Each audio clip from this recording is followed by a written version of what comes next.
today's video, I'm going to be making my beef and dumplings. You're going to need beef stock, which I'm going to use water it better than bouillon like I normally do, chuck roes, flour, celery, garlic, and onions. On to the recipe. First thing I'll do is I will cut up my celery. Remember in my previous video for my prime rib soup? If you didn't, go back and check it out. I said do not toss these out, save it for soup. Well, I'm doing just what I said. I'm just chopping it up and using it for soup.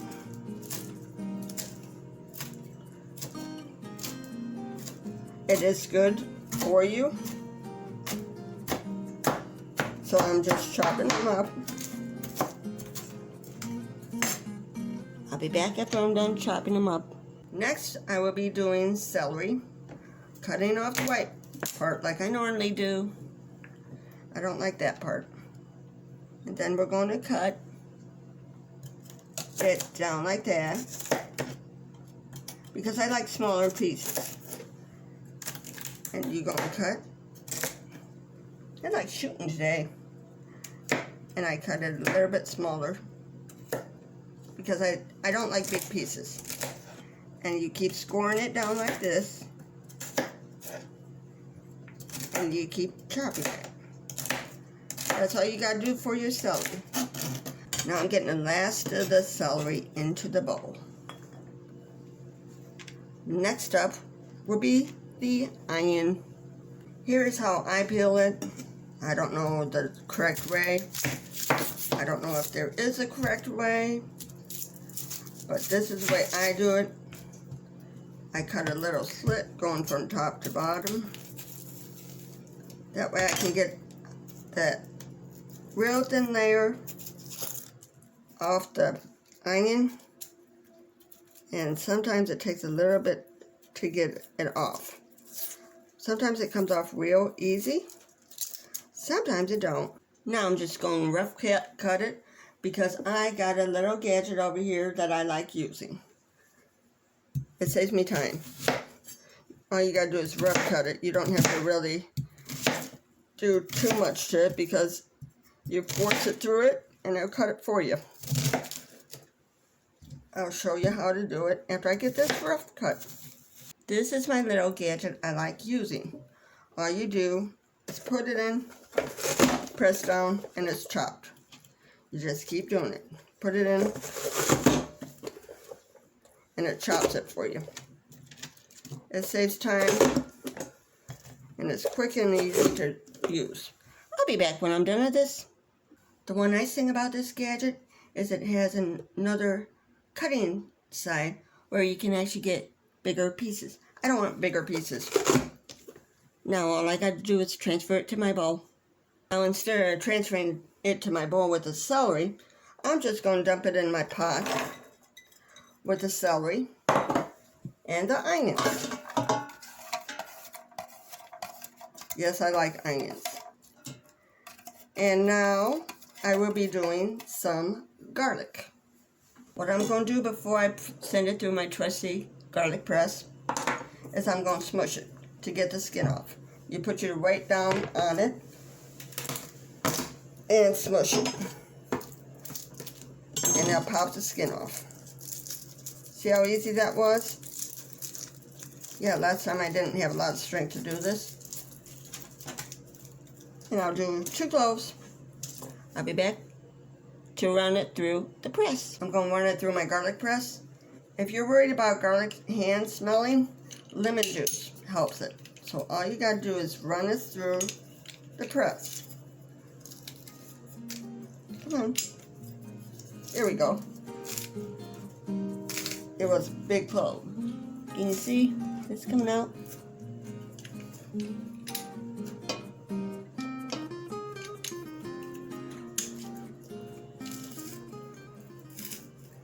See? It's coming out. I like this one. It's more expensive garlic press, but it does a real good job. I don't have to fight with it nearly as much. And see, it really does a good job on the inside too. So, now I will be actually cutting up the chuck roast. Yes, I'm using chuck roast, not stew meat. Stew meat's too expensive. I'm frugal. So we're going to do a chuck roast.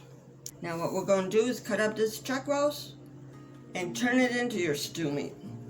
So all you got to do is slice through it. And you're going to be creating your own stew meat. Whatever size pieces you like, that's what you do.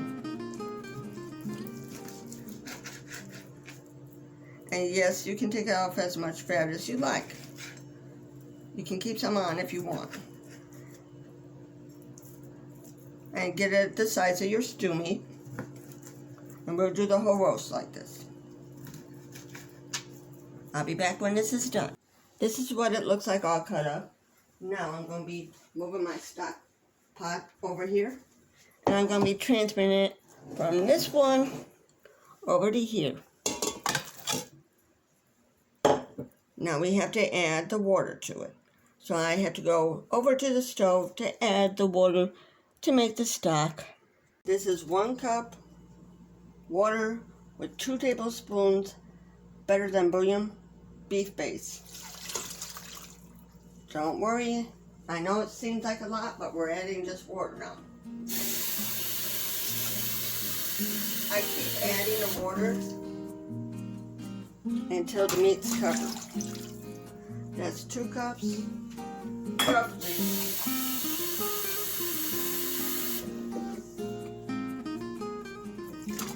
3 cups.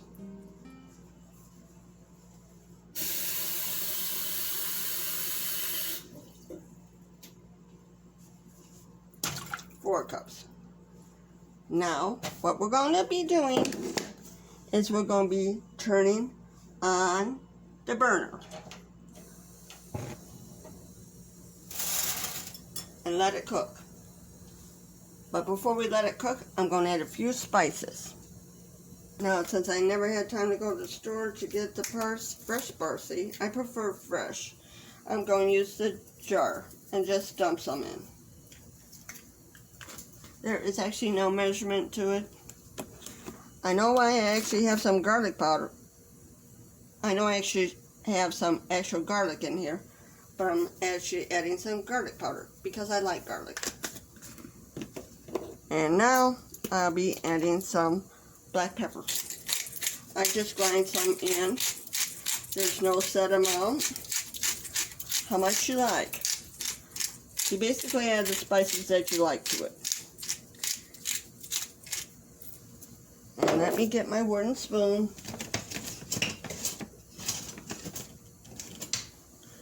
Now stir it up. I want to make sure everything gets mixed together. It's not that hard to do. The hardest thing is cutting up the meat. And what you can actually do, you can actually do that ahead of time and freeze it. Now, we'll let that cook. We'll come back here from time to time and check on it. It is now cooking. I cook it about an hour. I'll be back to check on it later. Now I stir it up a little bit. See how rich it looks? Yes, I did use a whole chuck roast in here. Just so you're wondering how much chuck roast I got in here? Oh, a whole one. When I make beef and dumplings, I make beef and dumplings. Now, what I'm going to be doing is I'm going to add a little bit more water to it, just a smidgen.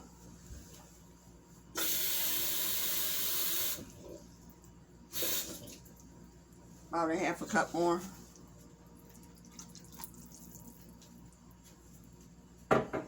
There's really no set measurements when I make beef and dumplings.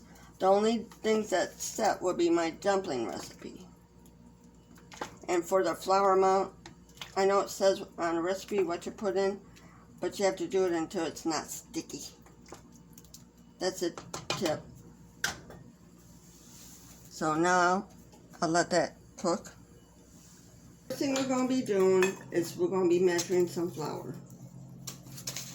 It calls for 1 3/4 cups.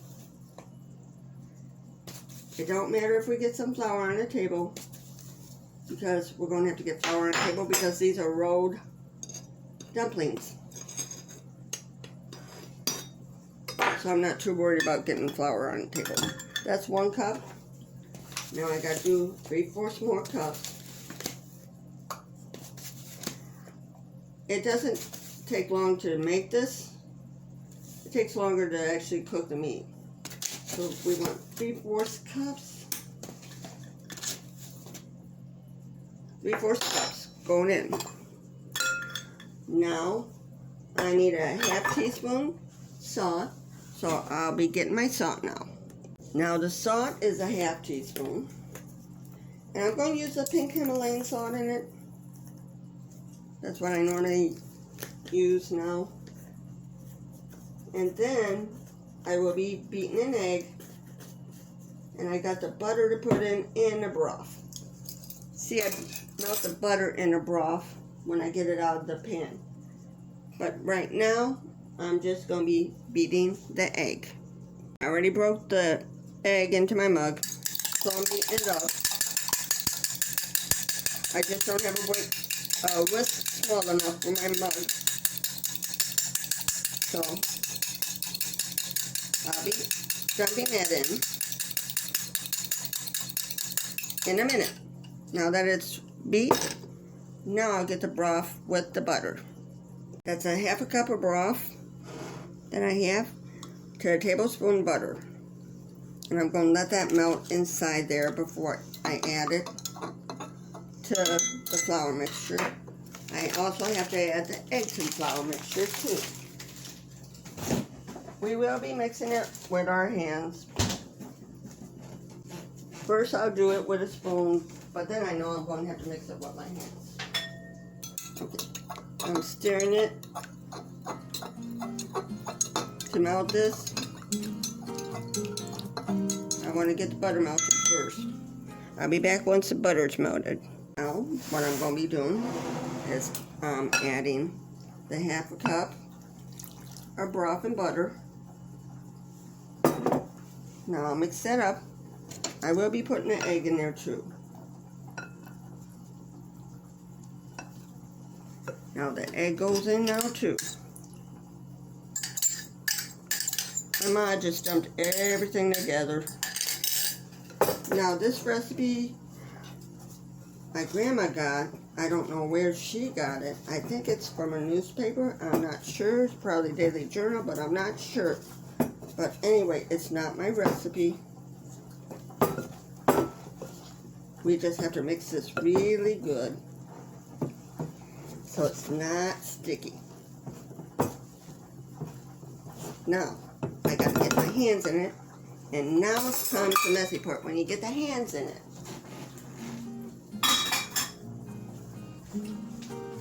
I'm turning down my broth a little bit because we don't need it that fast.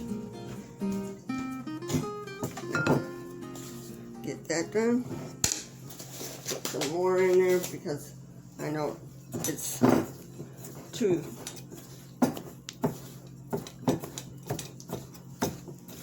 Yeah, it's too sticky. Just a little bit more.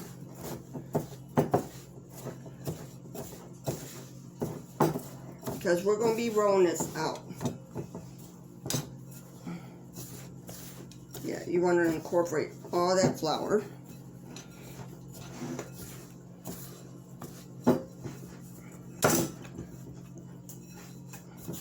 And clean the bowl in the process. I got it over now so you can see it better. See? That's all you got to do for that. Now, we're going to be flouring the table. I'll flour the table and I'll be back. Floured the table already, so now I'm going to be rolling out the dough. We just don't want a sticky dough. We just want to roll it out.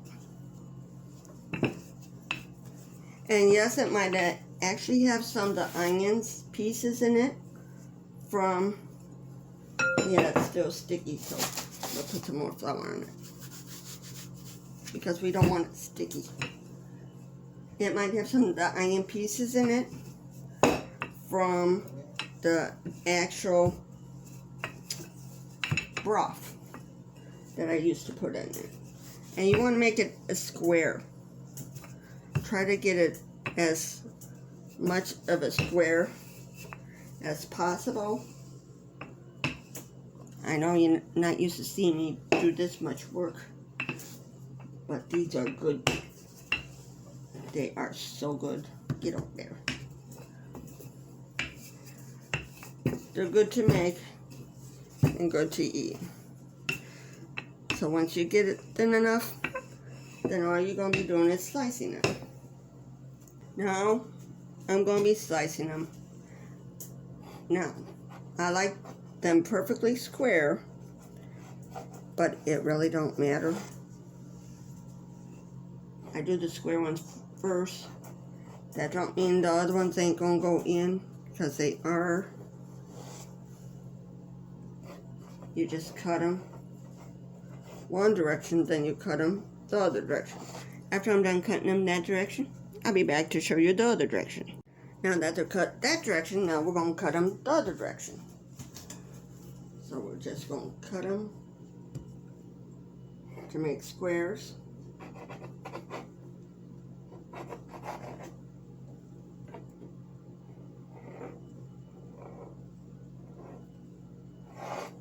I'll be back after I get those cut. Bring it up to the center, and then you're going to just grab the dumplings in your hands and just start dropping them in. And I'll show you what I mean. You just drop them in. They cook 15 minutes. So you just drop them in. Make sure you're getting them in an area that you haven't previously dropped one. I'm just showing you a few.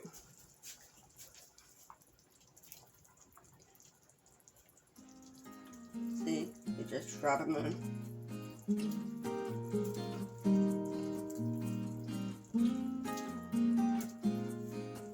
I'll do that. I'll be back after I'm done. It's now all in. So what I'm going to do is gently stir them up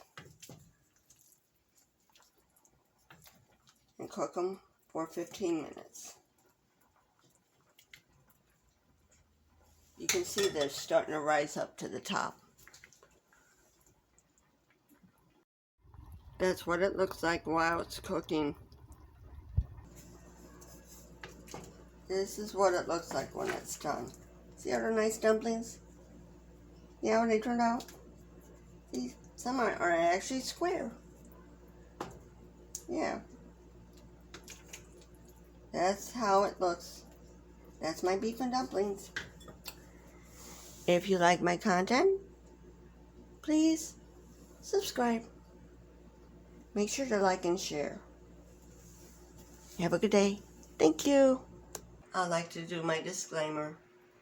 All products used and mentioned in my videos are not sponsored. They're just products that I like. If you have a favorite brand, use your favorite brand. This is on the way to Murfreesboro, Arkansas, on the way to Crater of Diamonds. This is Crater of Diamonds in this shot. If you didn't like diamond hunting, you can go in a pool.